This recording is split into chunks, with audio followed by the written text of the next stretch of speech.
Earl, get her. Hey, hey. Get her. Get her.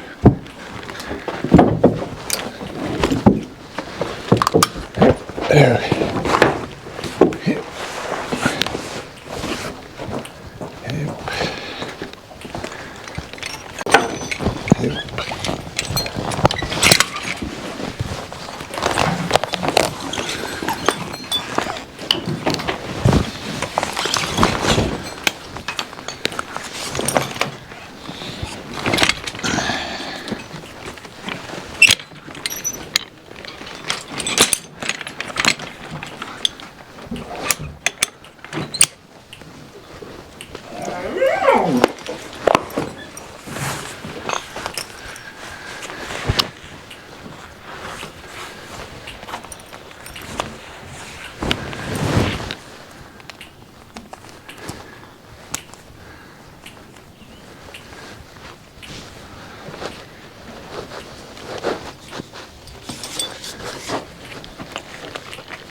Get her.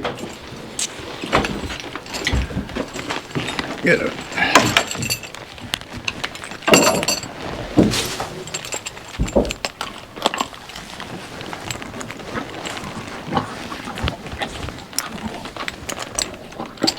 Bye.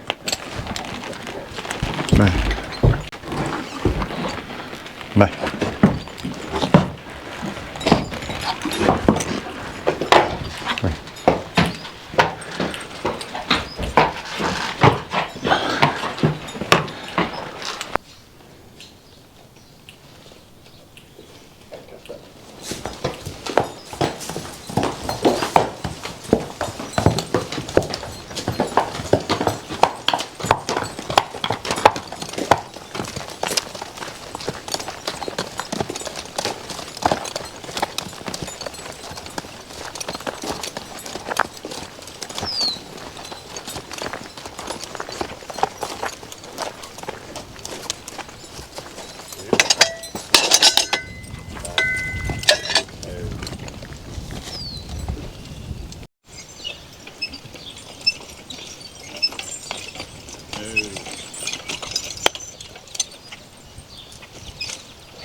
Well, good morning, everyone.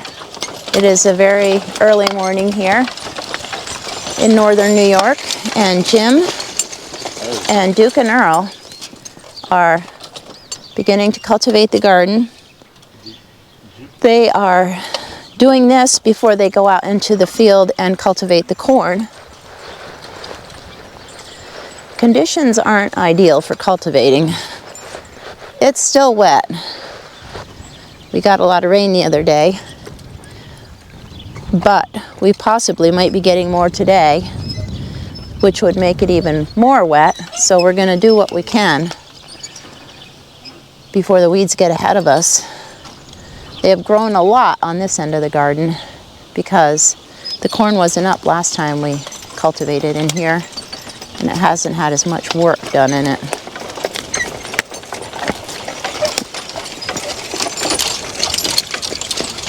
Hey.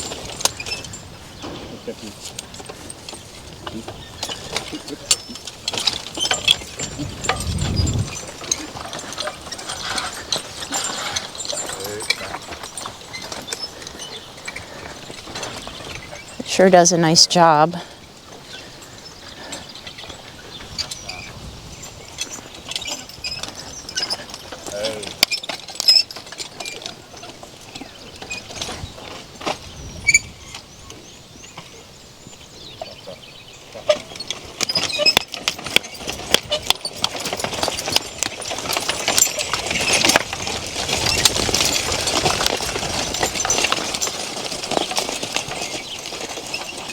Oh.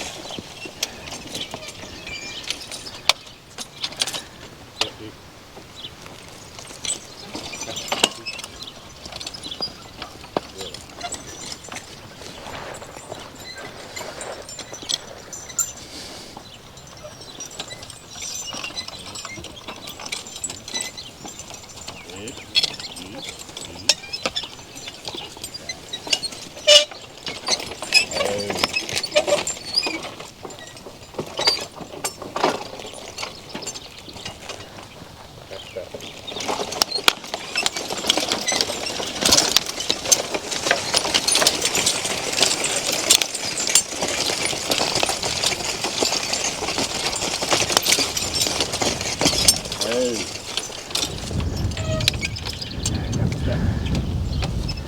Today, Jim will be cultivating out in the field. He'll be raking hay. We have a little bit of hay down for that will get round baled and wrapped because, as I said, it's going to rain. We can't make dry hay yet, but we'll show you what's going on in those arenas today. So we hope you do enjoy this video.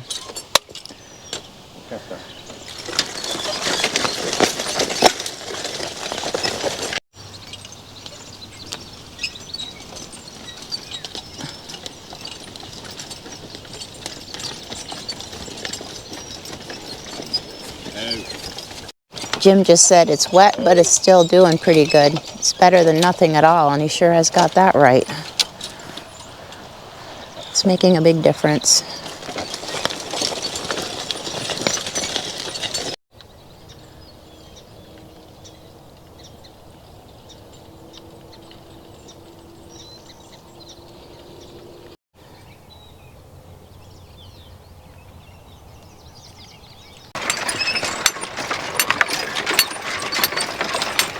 Well guys, Brenda came out to film me cultivating a little bit.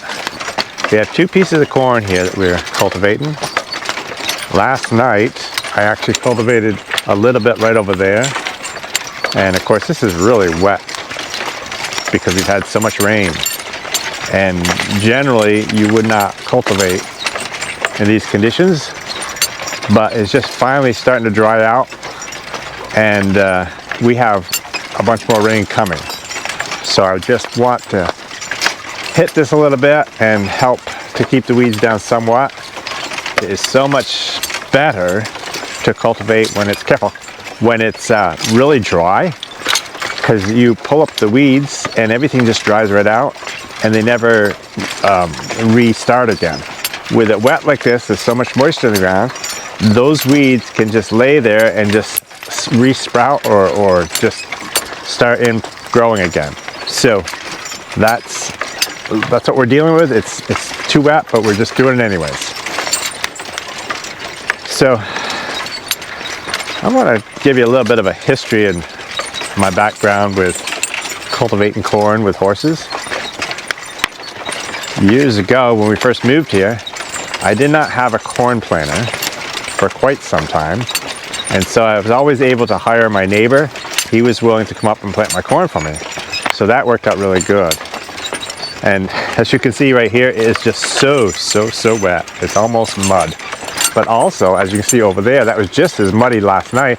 And look how much drier it is just from, working it. Anyways, so I had no planter, so he would plant for me. Well, he had a dairy farm down the road, and he had a 4-row planter, which planted 4 rows at a time, and it was such that it was set at 30-inch rows. So that means the corn, this is a really bad spot up through here. The corn would come up in 30-inch rows. And when what I have now is 34-inch rows. Some people go even 36-inch rows. It just allows a lot more room for the horse. Oh, those 30-inch rows would generally been very difficult to deal with the horse on. Stop. The horses that I had at the time were really good horses. They'd done a lot of work, and they could handle those 30-inch rows. They could stay between those corn stalks and basically never step on corn. And so as we walked down those rows, I didn't have to drive those horses hardly at all. They were that good, and I could just concentrate on what I'm doing and kind of look down here beside my feet here, and I can actually, I have foot pedals that they're on, and as I see weeds, I could push the foot pedals back and forth, which steers this cultivator. So I'm able to grab any weeds that happen to be coming up, and it would work really good. With most horses, these two included, this is Duke and Earl, and they are doing super good, but still I have to really watch them. they don't care if they step on corn. They're just not old enough and mature enough and experienced enough to know the importance of staying in the rows. And so I've got to watch them plus watch the center to make sure I'm not covering up corn. This corn here is kind of short right here because it's kind of the wetter part of my field. As the corn grows, I want to throw more dirt up onto the corn stalks to cover any small weeds that are down there. But at this stage, I still have to be careful cultivating corn that I don't cover up the corn, because if I go too far, it will. Now this is the second cultivation. The first cultivation, the corn was very, just barely out of the ground. And so, I actually took this shovel right here off. So I just had 2 shovels, one on, 2 on each side. That kept those shovels in the center of the row so that I was not covering any corn up. Now I put this back on because, as you can see, I've got plenty of room here. 34-inch rows are 34 inches between every row, but having it's a two row corn planter, that next row isn't precisely 34 inches, so it's going to vary some depending on how straight we go with the planter. So that's, hey, get over there. Get over there. Hey, get over there. Oh, see that? Earl just didn't know enough. He stepped right over the other side just like that. There goes Abby on her way to work. Anyways, so the first cultivation, I straddled every single row. And that's what these cultivators are really made for, to straddle every row. Cap stop. Probably because of my experience with 30-inch rows years ago, I would not cultivate every single row. I'd cultivate or straddle every single row. I would straddle every other row. And I would have these shovels would really cultivate pretty well all the ground in between the rows because they were so close. Higher chance of covering corn, but I did some other things to stop that from happening. So anyways, now this is the second cultivation, and so I am going every other row. And I'm really liking this. As the corn gets just a tiny little bit higher, I will actually put on another set of shovels so that I can even get more ground, and the corn will be high enough, that I won't cover it up, but will actually hill it up a little bit. Cap stop.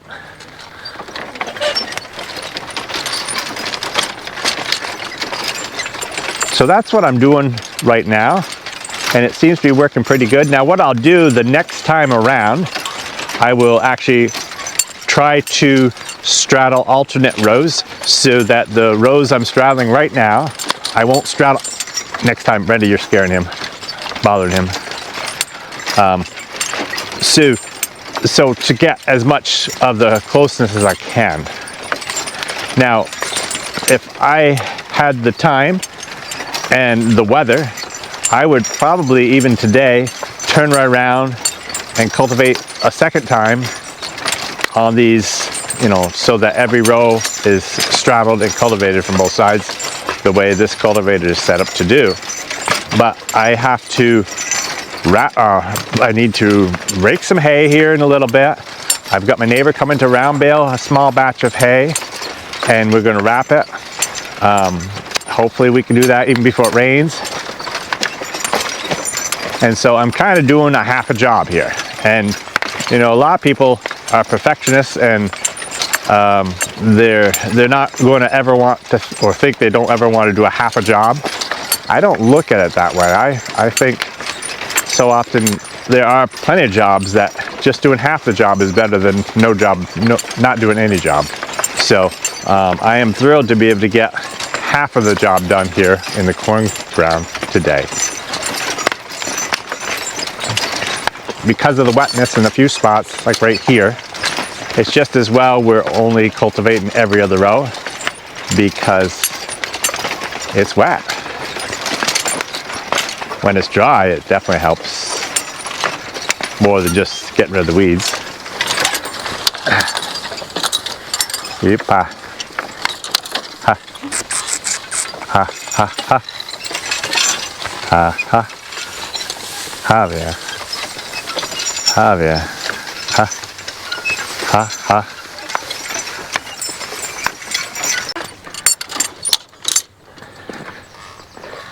Yeah, caps up.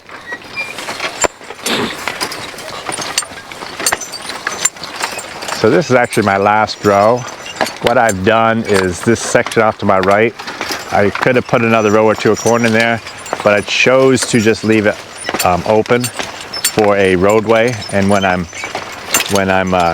picking the corn, I need a space because that may be standing hay that I might not want to be knocking over. So off right here is just going to be a roadway.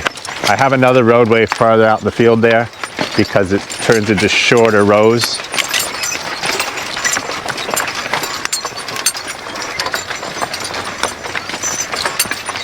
So we'll go from here up to where I started last night and work some more up there on the higher, drier ground. I cultivate different ways at different times. Sometimes I will, at the headlands, there's not a lot of room to turn around.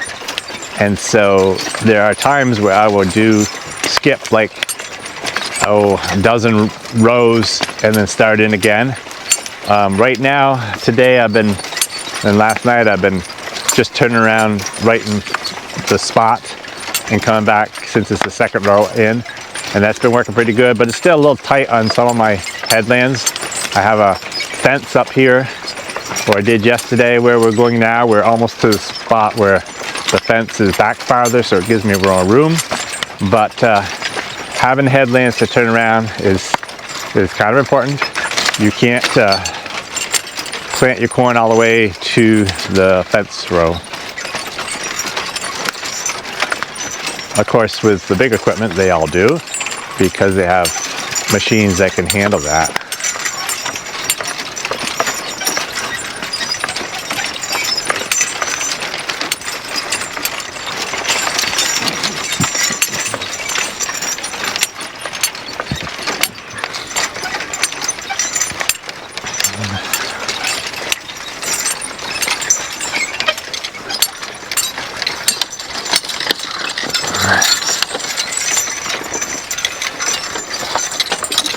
So that field, that section is all done. So we'll go up here and find out where we started last night and work our way up to the field a little more. Sometimes on these headlands, I got them a little bit close. So I am actually knocking over corn at the very end or stepping on corn. And, of course I don't want to. But that definitely happens. I cuffed up. Careful.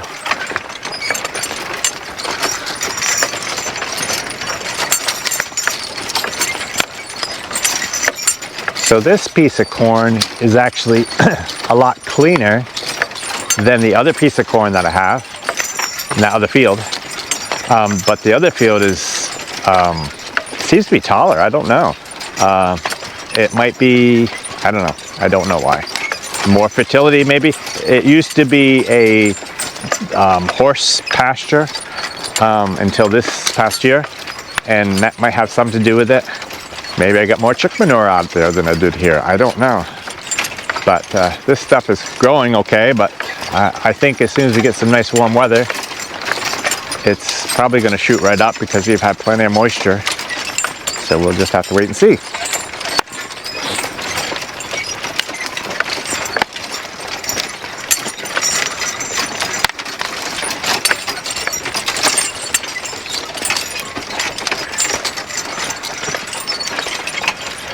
This piece that I'm on right now, it's been cultivated once, but it was more recently cultivated than this side over here, because I started this side over here, I remember, and then for some reason I wasn't able to get this done, and it was quite a few days later before I finally got this piece done.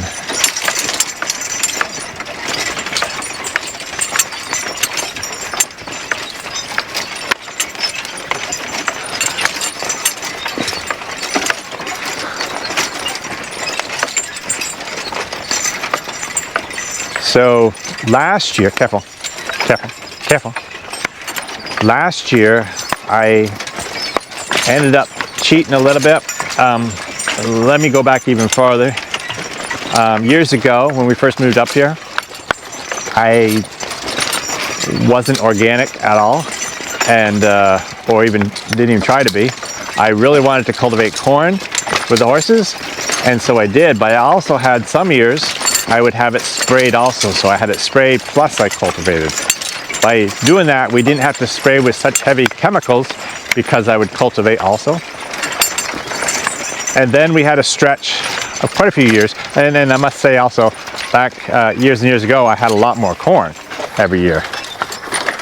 Gee, we had a couple years where we actually had 20 acres of corn, or awful close to it. And to cultivate that all with one pair of horses, it's a lot of work. And also that's obviously why they were so good at cultivating corn too. We were milking cows at that time, so we needed a lot of corn. Careful, stop. Careful. So some years I didn't do too much cultivating. I ended up having it sprayed. And a lot of years though, it seems like it was late before the sprayer got here because he was busy doing so many other farms. We never did it ourselves, we hired it done. And so a lot of years my corn was not that spectacular. It was okay. But I decided I wanted to try doing more cultivating. So I actually went for many years being pretty well completely organic. We didn't actually get certified, but we never used spray and we didn't even use fertilizer, and I still don't use fertilizer. And but last year I kind of broke the cycle, and I knew I was a bit overwhelmed with work, so I ended up putting my corn in, and it was a Roundup ready corn, and so we sprayed Roundup on it. And I must say we had one of the best crops I've had. It was a beautiful crop of corn. But this year I've decided to go back to cultivating because I really do enjoy cultivating. And the only way the horses get good at it is by doing it. And so that's what we're doing. We're going without any spray. And like I said, I don't use fertilizer on my corn ground or my hay ground. I haven't for years. And I've had pretty decent crops. As I look at my hay ground right now, we got bought all this chicken manure, and I'm told Brenda the other night, my goodness, our hay looks so thick and so nice, and it's hard to cut, and if I had put chicken manure on the hay ground this spring, I don't even know if I could ever cut it. It was so thick. But anyways, that's what we're using for fertilizer.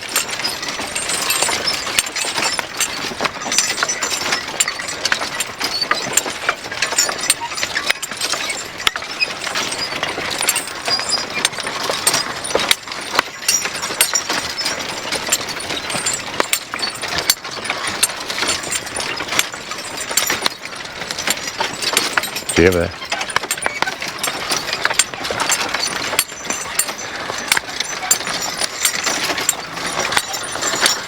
Yep.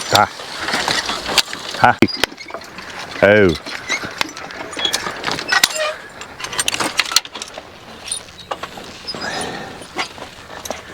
These old cultivators, they work good, but they're difficult to get out of sometimes. So here's a good example of what's happening. So I straddled this row right here, and the dirt is kind of thrown up onto that row pretty good. So there's very little weeds there. This is the row I did not straddle, and you can see there's a lot of spots there where the weeds have the ability to grow. And last time I did straddle that, so there's still the weeds are staying down because of that. But so like I said, next time when I come in here, I will straddle this row, skip that row, and straddle that row. And that's where it's working now.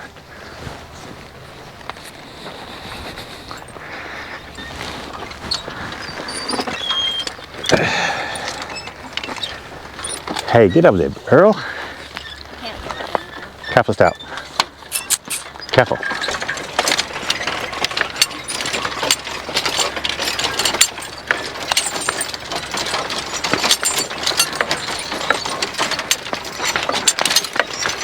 I'm really quite surprised the difference in height. That corn we planted all the same day. That other field, I don't know if Brenda showed you any as she came through, but the other field is considerably taller than this. Maybe she can show you that when she goes back through the camera. It's just pretty nice right up here though, isn't it? Yeah. 8:15.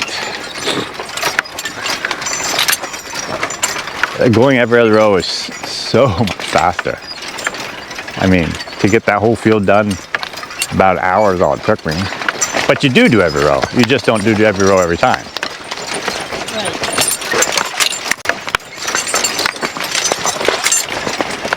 I'm digging pretty deep too. Yeah. That's another reason why it's doing good. I think I'll probably just finish up these long rows and then go get the other two in the rake going and get that raked up. Have coffee and all that good stuff. Hey, Jeep. Careful, careful, careful. Bye. Back up here. Huh? G. Careful that. G.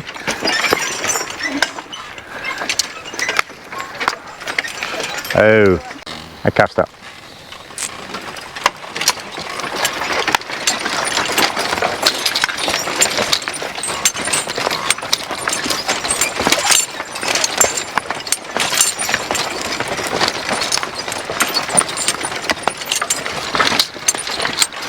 I don't know if I'll take the time to do it, guys, but I got a picture I know somewhere in our photos of years ago cultivating, and our son Levi we hitched a little red wagon right behind here, and he would ride on that little red wagon. We had a blanket in there for him, I remember that, and he'd ride in that wagon for a long time as I cultivated the fields, and that was kind of fun. He was pretty young. I don't know if he would remember it or not. Probably.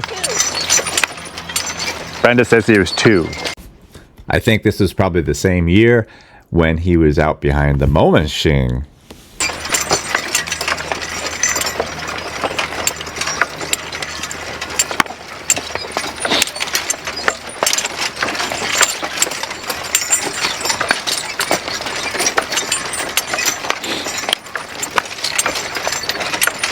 But sometimes one minute feels like rain, next minute feels sunny and nice.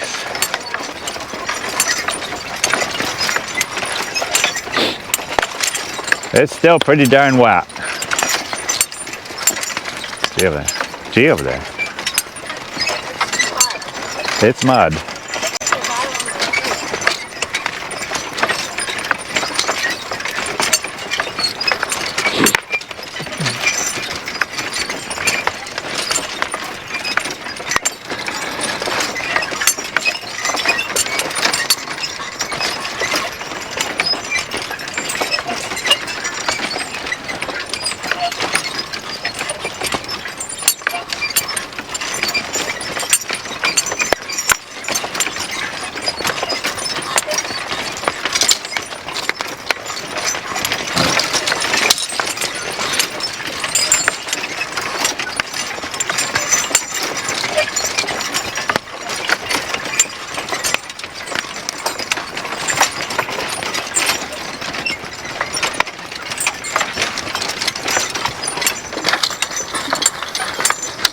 Ba. Ha. Ha. Ha. Hoppa. Hoppa.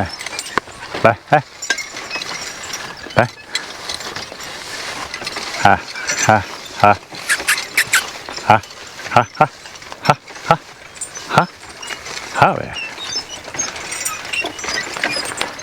Oh. Nice step.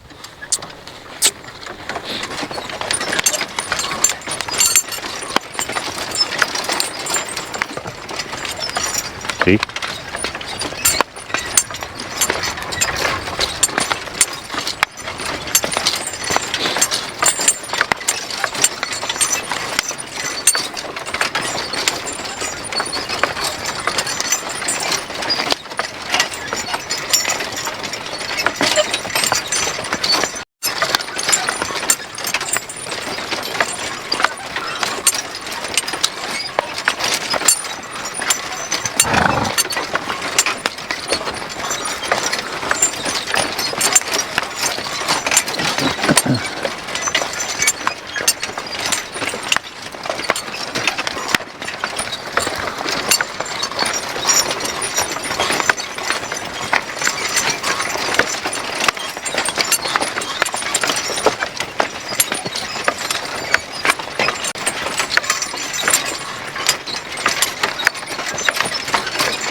Yep. G. G. G. G. Bye. Bye. Bye. G. G. G. G. Oh. Okay. Full step.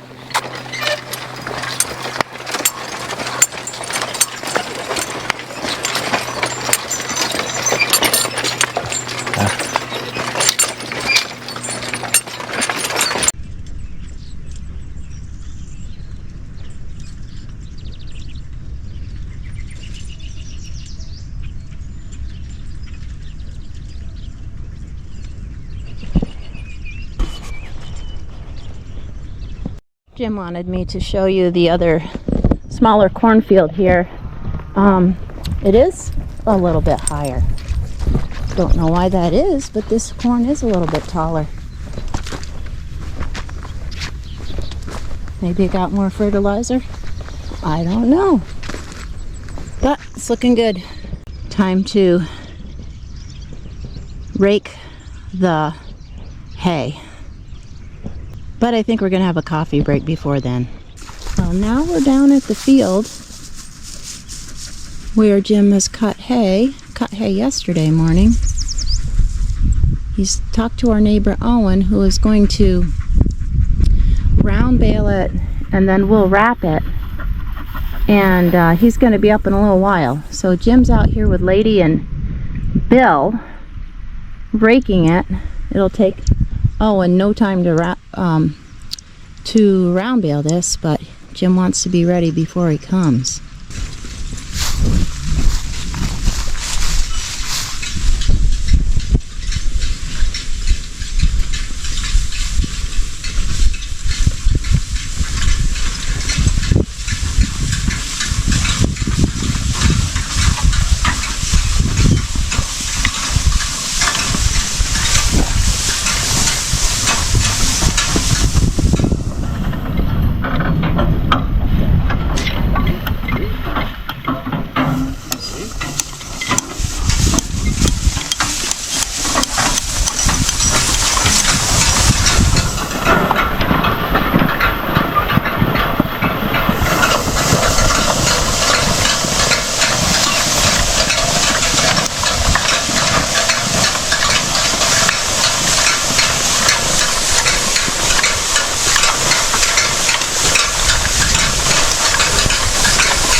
one more time around as he puts 2 windrows together, and it'll be ready to bale. Owen just texted him and said he's on his way up.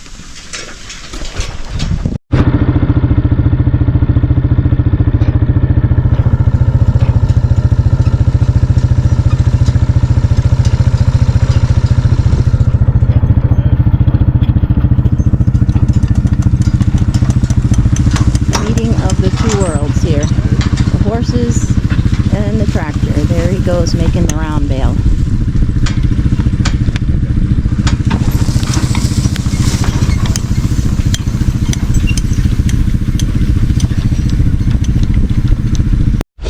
Now everybody's taking a break and waiting their next assignment. Well, you guys have a great day and thanks for watching.